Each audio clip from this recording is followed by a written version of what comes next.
Jadi kita dapat ilmu baru nih ya. Ada sedekah mentok, ada orang sudah mentok baru sedekah gitu ya. Ya, jadi saya berikan rumusan Qur'annya. Sebetulnya itu standar. Yang paling standar di dalam ujian Allah kepada manusia supaya ada nilai rasa dalam diri kita bahwa kita itu punya Allah. Itu poin tertingginya. Nah, biasanya pada titik-titik tertentu oleh Allah itu dihilangkan semua potensi-potensi dari makhluk sehingga kita bisa merasakan kenikmatan langsung untuk berinteraksi dan mendapatkan anugerah dari Allah. Itu titik tertingginya. Sambil contoh begini. Nabi Zakaria itu yang paling viral di Al-Quran, salah satunya divonis oleh manusia tidak akan mungkin punya keturunan. Secara klinis mustahil karena istrinya divonis monofus dan mandul. Secara medis semua sudah angkat tangan. Tapi apa yang dilakukan? Nanti ini akan melahirkan rumus di Quran surah kelima Al-Maidah ayat 35. Nanti jadi rumus standar dari apa yang dialami oleh beliau ini. Di titik itu beliau menangkap isyarat bahwa ketika manusia sudah mengatakan tidak mungkin, itu tanda awal dari Allah supaya kita langsung memohon kepadanya karena Allah ingin memberi tanpa perantara siapapun. Maka dilakukanlah kemudian solat. Solat itu dalam bahasa Arab terjemahan kitanya artinya sesuatu yang tersambung, terkoneksi. Karena itu saat kita sedang sholat, kita sedang menyambungkan diri kepada Allah. Anta'budallaha ka'annaka tarah. Kata Mas Ihsan tadi. Kita menyembah Allah dan kita merasa diawasi, dinilai oleh Allah. Maka dalam sholat itu beliau meminta. Ya, permintaannya viral. Qala rabbi habli min ladunka dzurriyyatan thayyibah innaka sami'ud du'a. Bahasa bebasnya begini, ya Allah, semua memvonis aku tidak akan mungkin punya keturunan. Sekarang aku memohon kepadamu saja yang tidak punya batas dalam pemberian. Nah, sebelum ke sedekah dengan harta, Allah mengajarkan dulu sedekahlah dengan tubuh kita. Karena tidak semua orang boleh jadi memiliki harta, tapi semua orang punya potensi untuk menggerakkan tenaganya untuk meminta. Oleh karena itu diletakkan sebelum harta itu sholat. Kenapa rukun Islam yang kedua sholat, selanjutnya zakat? Karena tidak semua orang bisa mengeluarkan harta. Kalau tidak ada satu pun mentok di harta, maka gunakan tubuh kita untuk menunaikan sholat. Itu rumus Nabi Zakaria. Maka beliau tunaikan di mihrabnya Maryam, minta ke Allah. Rumus kedua, sebut nama Allah, Asmaul Husna, sesuai kebutuhan kita. Jadi nggak harus 99. Misal, ini mau menuntut ilmu, sekolah, sebut ya Allah ya Alim, pemilik ilmu. Ada persoalan rizki yang ingin kita dapatkan, ya Allah ya Razak. Ada proyek, ada kegiatan yang kira-kira tantangannya tidak mudah, ya Allah ya Al-Fattah.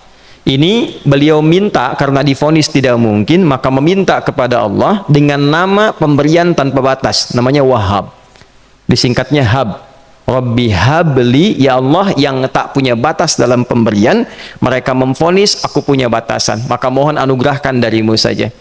Jika padamu belum sempat juga terkabul, maka mohon tunjukkan kepadaku dengan cara apa lagi aku mesti meminta. Maka dalam situasi mentok itulah kemudian turun langsung jawaban. Fanadathul malaikatu wa huwa qa'imun yusalli fil mihrab annallaha yubashshiruka bi Yahya. Tolong garis bawah ini. Orang-orang yang langsung memiliki kesadaran saat di titik paling krusial, terendah, dan kita merasa tidak punya apa-apa, lalu ada kesadaran kita punya Allah dan meminta, itu seketika nggak ada sekat, langsung dijawab seketika. Nah, karena itu biasanya di momen tertentu setiap kita itu pasti mengalami peristiwa itu apapun bentuknya. Nah, itu kalau sudah sampai ke situ itu kode. Jadi di Islam tuh nggak ada pesimis ya, tidak ada pesimis, dan jangan pernah melarutkan diri pada sebuah vonis sudah ini nggak mungkin, nggak akan dikabulkan. Nah, itu jebakan setan. Karena declare pertama iblis ketika melakukan kesalahan itu kalimatnya jelas. Ana khairum minhu khalaqtani min narin wa khalaqtahu ya min tin. Saya lebih hebat, lebih bagus. Allah nggak mungkin, sudah nggak mungkin ada ampunan lagi. Jadi diteruskan kesimpulan ini karena nggak mungkin katanya diampuni, ya sudah bermaksiat saja. Karena nggak mungkin dikabul, ya sudah pesimis saja. Padahal di titik itu Allah sedang membuka. Temukan kata itu, temukan hubungan itu, minta itu tanpa sekat. Maka seketika malaikat turun menyampaikan, doamu dijawab. Itu sedang berdiri, baru selesai doa, belum selesai sholat, belum salam. Turun malaikat mengatakan, Allah kasih kabar, kamu akan punya anak, langsung namanya dari Allah Yahya. Jadi Yahya itu pemberian Allah. Ya, pemberian Allah. Yahya artinya hidup. Yang mustahil menurut manusia, lahir seorang bayi dari rahim perempuan yang divonis menopause dan mandul, kata Allah jadi dan hidup. Nah, rumus itu nanti terus dialami oleh para nabi, puncaknya di era Nabi Muhammad SAW, nanti melahirkan panduan di Quran surah 5 ayat 35. Ya ayyuhalladzina amanu ittaqullaha wabtaghu ilaihil wasilah. Perhatikan kalimatnya dengan detail ya. Hei semua orang yang masih merasa punya iman, tuh iman kita disentuh. Jadi kalau mengalami persoalan di titik nadir terendah, itu yang disoal oleh Allah imannya dulu. Kamu masih punya iman nggak? Orang beriman nggak mungkin pesimis. Orang beriman nggak akan putus asa. Orang beriman nggak akan bunuh diri. Imannya ditanya dulu. Katanya kau beriman, iman kamu di mana? Kalau masih punya iman, kata Allah, ini ujian dari saya supaya kamu nyebut saya. Katanya ingin mendekat, kata Allah kan? Ittaqullah. Nah ini rumusnya. Wabtaghu ilaihil wasilah. Kalau engkau pengen cepat dapat solusi, maka aku berikan perangkat untuk cepat mengabulkan doamu itu. Perangkat itulah disebut dengan takwa. Nah, takwa itu ada urutan 240 kali disebutkan dalam Al-Quran, dibagi pada 3 segmen. Segmen ibadah ritual, segmen ibadah sosial, satu lagi segmen rumah tangga. Ya, karena itu tinggal cari aja di ibadah ritual, misalnya sholat. Bangun tahajud malam, minta sama Allah, dekatkan diri kita. Salah satu kasusnya Nabi Zakaria. Ya, itu poin yang pertama. Yang kedua nanti ada maliyah sosial, itu yang tadi dipraktekkan, sedekah dengan harta. Ya, tidak harus banyak, yang penting Allah minta apa, ikhtiarkan, nggak akan dilihat berapapun nilainya. Yang dilihat itu ada nggak kemampuan mengimplementasikan imannya, itu poinnya. Titik itu, ya. Yang ketiga nanti di keluarga.